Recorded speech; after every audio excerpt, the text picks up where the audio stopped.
শিয়াল, অনেক দিন থেকে পাখির মাংস খেতে পারি না। চল এবার একটা বুদ্ধি করে পাখিদের ধরে এনে রোস্ট করে খাই। কি মামা, পাখিদের ধরবে কি করে? ওদের কাছে গেলেই তো ওরা ভয়ে পালিয়ে যাবে। এমন একটা বুদ্ধি করতে হবে যে যে বুদ্ধিতে ওদের ইচ্ছাকৃত ভাবে এখানে নিয়ে আসা যাবে।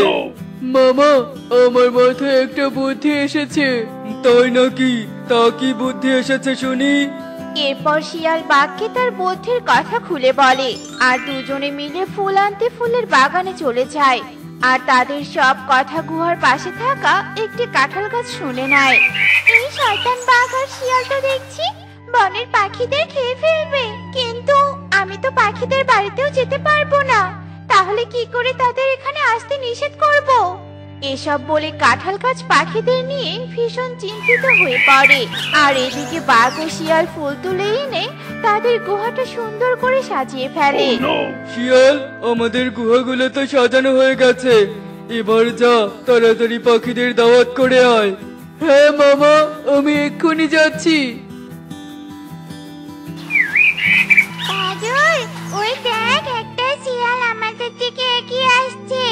মা বলেছে শিয়াল দেখলে যেন পালিয়ে যায়। চল চল, আমরা তাড়াতাড়ি এখান থেকে চলে যাই, নয়তো শিয়াল আমাদের ধরে নিয়ে যাবে। হ্যাঁ টুকি, চল। এরপর পারুল আর টুকি ভয়ে সেখান থেকে উড়ে পালিয়ে যায়। এই রে, ওই পাখি দুটো দেখছি আমাকে দেখে পালিয়ে গেল। এভাবে সব পাখি পালিয়ে গেলে আমি কি করে ওদের কাছে কি দাওয়াত করব? না না, আমাকে অন্য কোনো বুদ্ধি করতে হবে। এরপর শিয়াল বুদ্ধি করতে করতে জঙ্গলে ফিরে আসে আর একটি আপেল গাছের নিচ থেকে আপেল কুড়াতে থাকে। আর এভাবে বেশ কিছুক্ষণ কেটে যায়। আর শিয়াল এক ঝুড়ি আপেল নিয়ে পাখিদের বনে চলে যায়। ওই তো একটা পাখি এদিকে আসছে, আজ ওই পাখিকে বশ করে ফেলবো। আয় পাখি আয়, ওইদিকে শোন তো, আপেল খাবি নাকি? হ্যাঁ শিয়াল মামা, খাবো। তুমি এত সুন্দর সুন্দর আপেল কোথা থেকে নিয়ে আসলে? কোথা থেকে আবার? জঙ্গল থেকে নিয়ে এসেছি তোদের দেওয়ার জন্য, কিন্তু কোনো পাখি তো ফল নিতে আসছে না। সবাই ভাবছে আমার কাছে আসলে আমি বুঝি তাদের খেয়ে ফেলবো। এভাবে যদি সবাই ভয়ে পালিয়ে যায় তাহলে তো সারা জীবন আমাদের মাঝে দূরত্ব সৃষ্টি হয়ে থাকবে। কিন্তু এটা আমরা চাই না যে জঙ্গলের প্রাণী আর বনের প্রাণী আলাদা থাকবে। সবাই মিলেমিশে থাকবো, তাহলে বিপদে আপদে সবাই সবাইকে সাহায্য করতে পারবে। শিয়াল মামা, চিন্তা করো না, আমি আজই সবাইকে সব কথা বলে তাদের ভুল ভেঙে দিব। তুমি আমার সাথে বনে চলো। আর একটা কথা, সবার বাড়ি থেকে আসার পর কিন্তু এই ফলগুলো আমি একাই নিব। আচ্ছা ঠিক আছে, তুই নিয়ে নিস। এরপর কালু শিয়ালকে নিয়ে সুখের বাড়িতে চলে যায়। এ কি কালু দাদা, তুমি শিয়ালকে নিয়ে আমাদের বাড়িতে এসেছো কেন? আমরা তোমার কি এমন ক্ষতি করেছি যে আমাদের ধরিয়ে দিতে শিয়াল এনেছো? আরে না সুখী, তুই যা ভাবছিস তা নয়। শিয়াল মামা তো তার জন্মদিনের অনুষ্ঠানে সবাইকে দাওয়াত দিতে এসেছে। বিশ্বাস না হলে এই দেখ, আমাকে শিয়াল মামা কতগুলো ফল খেতে দিয়েছে। এভাবে জঙ্গলের প্রাণীরা আমাদের বন্ধু বানাতে চাইছে। হ্যাঁ পাখি, কালু যা বলছে সব সত্যি বলছে। বিশ্বাস না হলে জঙ্গলে গিয়ে আমাদের গুহা দেখে আসতে পারো। আমার জন্মদিনের জন্য গুহাগুলো খুব সুন্দর করে সাজিয়ে রেখেছি। সত্যি তোমরা আমাদের বন্ধু বানাবে? আচ্ছা ঠিক আছে, তাহলে তোমার জন্মদিনের অনুষ্ঠানে আমরা যাব। আচ্ছা ঠিক আছে, আজ বিকেলে যেও। চল কালু, আমরা আরো পাখিদের দাওয়াত দিতে যাই। এভাবে শিয়াল কালু আরো পাখিদের বাড়িতে চলে যায় আর সবাইকে ভুলভাল বুঝিয়ে দাওয়াত দিতে থাকে। এরপর তারা টুনির বাড়িতে চলে যায়। চুকি দেখ, ওই শিয়ালটা বাড়ি পর্যন্ত চলে এসেছে। চল চল, আমরা দুটোই ঘরে ঢুকে দরজা লাগিয়ে যাই।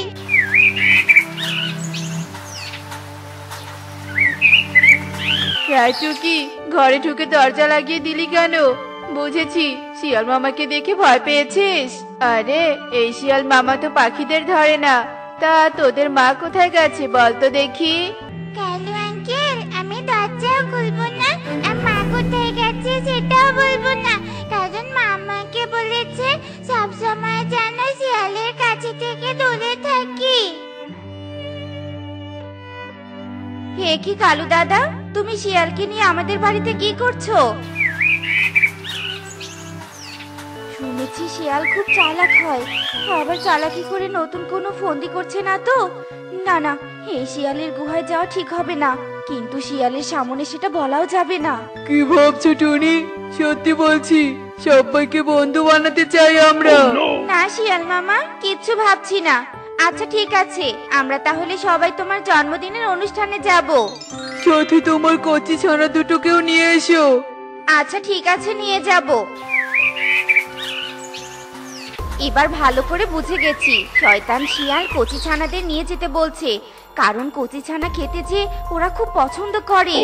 না না, আমাকে এক্ষুনি বনের সব পাখিকে শিয়ালের গুহায় যেতে নিষেধ করতে হবে। মা, শিয়াল চলে গেছে। হ্যাঁ রে মা, শিয়াল চলে গেছে, কিন্তু তোরা এখন বাইরে বের হোস না, কারণ চালাক শিয়ালের কথা আবার বলা যায় না, কোথাও আবার লুকিয়ে থাকতে পারে। আমি পাখিদের বাড়ি থেকে আসি কেমন, তারপর তোরা বাইরে খেলা করিস।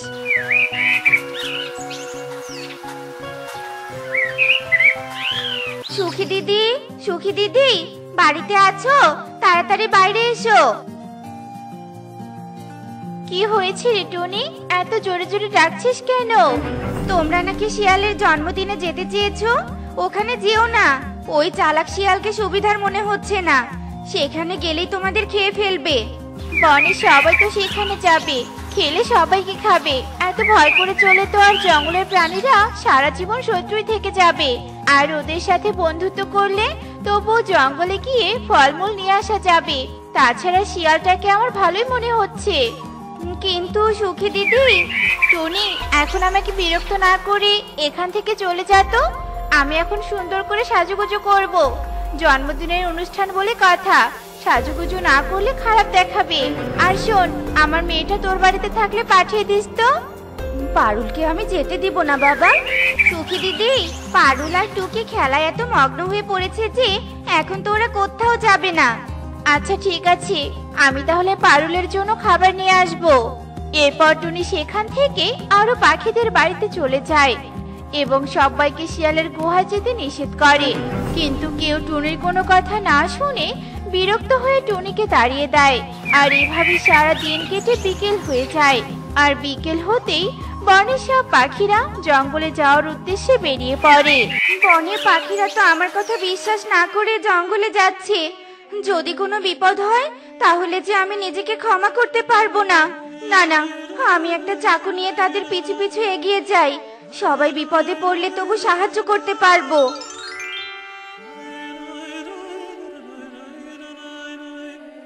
এই যে পাখিরা, তোমরা গুহার ভিতরে যেও না, সেখানে গেলে তোমরা আর বেঁচে ফিরে আসবে না।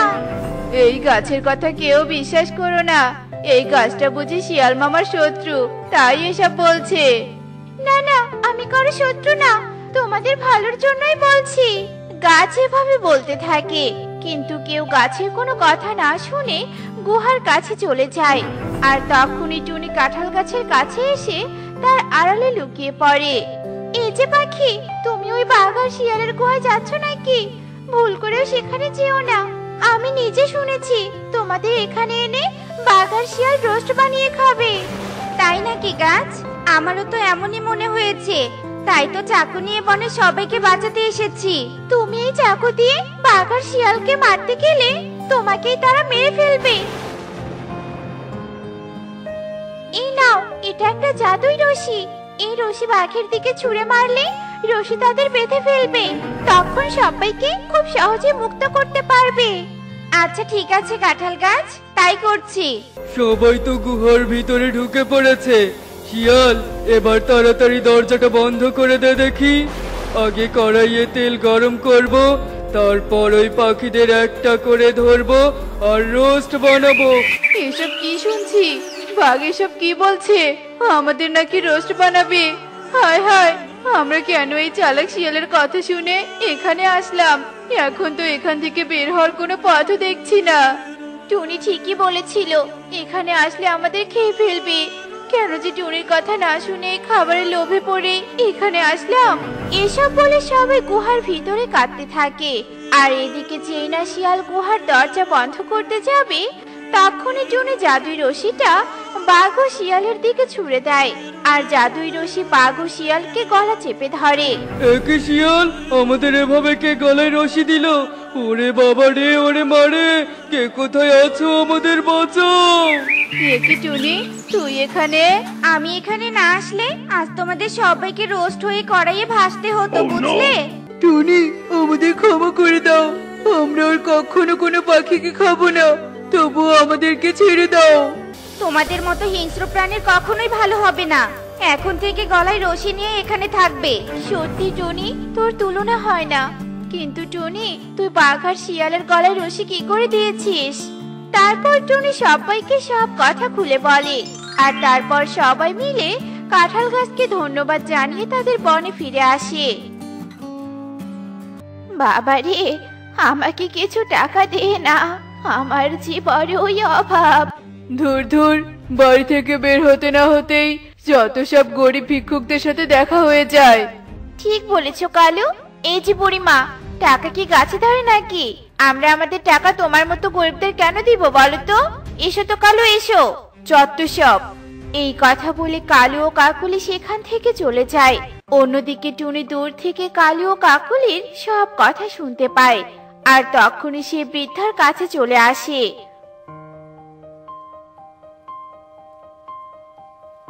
এই নাও বুড়িমা, এখানে কিছু টাকা আছে, এটা দিয়ে তুমি আজকের খাবারটা কিনে নিও। সৃষ্টিকর্তা তোর ভালো করুক রে মা, তুই নিজেই আইসক্রিম বিক্রি করে সংসার চালাচ্ছিস, তারপরও আমাকে সাহায্য করছিস। এদিকে ধনীদের থেকে সাহায্য চাইলেও তারা দিতে চায় না। আচ্ছা ঠিক আছে বুড়িমা, আমি তাহলে আসি। আমাকে সবগুলো আইসক্রিম আবার বিক্রি করতে হবে। এরপর টুনি সেখান থেকে চলে যায় আর আবারও ঘুরে ঘুরে আইসক্রিম বিক্রি করতে থাকে।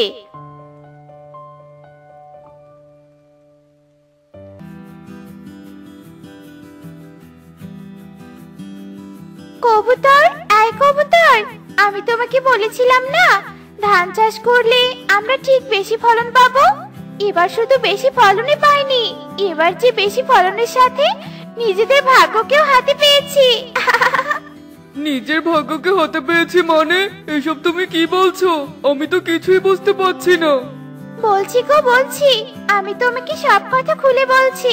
এবার নাকি ধানের দাম অনেক বেড়ে গেছে আর আমরা আমাদের ধানগুলো বিক্রি করে অনেক ধনী হয়ে যাব কবুতর। আমার যে কি আনন্দ হচ্ছে তা আমি বলে বোঝাতে পারবো না। এই নে কবুতর, তোর টাকা। এরপর কালু ও কাকুলি কবুতরের দোকান থেকে চলে যায় আর এভাবে দেখতে দেখতে সেই দিন কেটে যায়।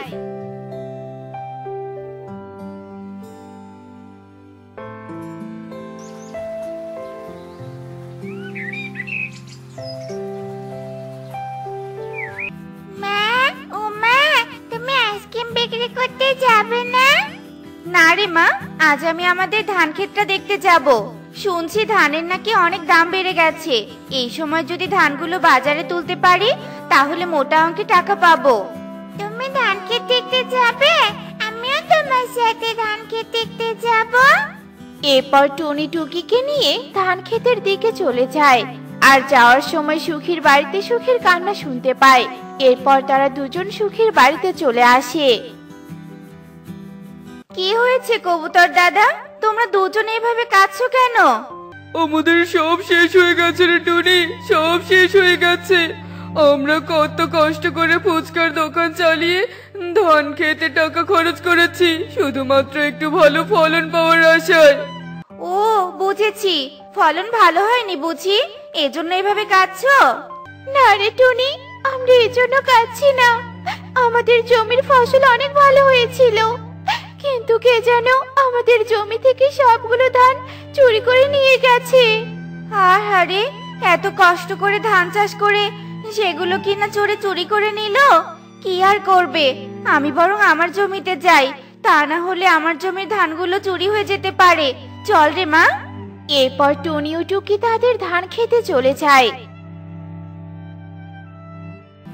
যাক বাবা, আমার জমির ধানগুলো চুরি হয়নি। আমার জমির ধানগুলো চুরি হওয়ার আগে আমাকে ধানগুলো কেটে বাড়িতে নিয়ে যেতে হবে। কিন্তু মা, এটুকু সময়ের মধ্যে এত ধান কিভাবে কেটে নিয়ে যাবে বলো তো? আজকে যেটুকু পাই ততটুকুই কেটে নিয়ে যাবো রে মা। বলা তো যায় না, কখন আবার চোরের নজর আমার ধানের উপর পড়ে যায়।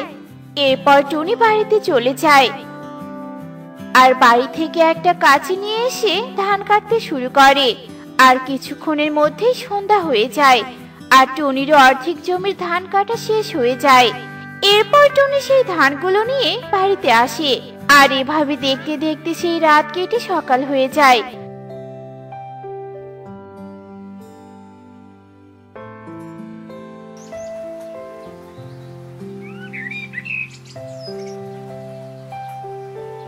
পরের দিন সকালে টিয়া ও শালিক টুনির বাড়িতে আসে।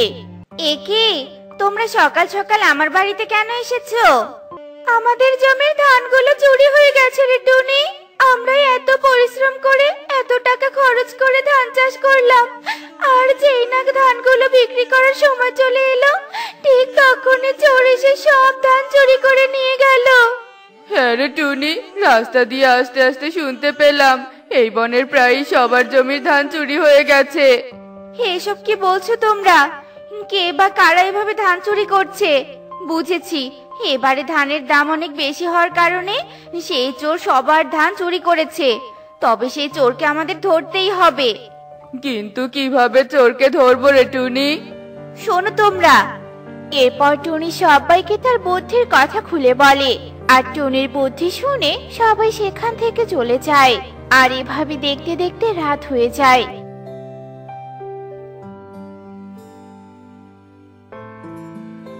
আর কিছুক্ষণ পরে সেখানে কবুতর ও সুখী চলে আসে।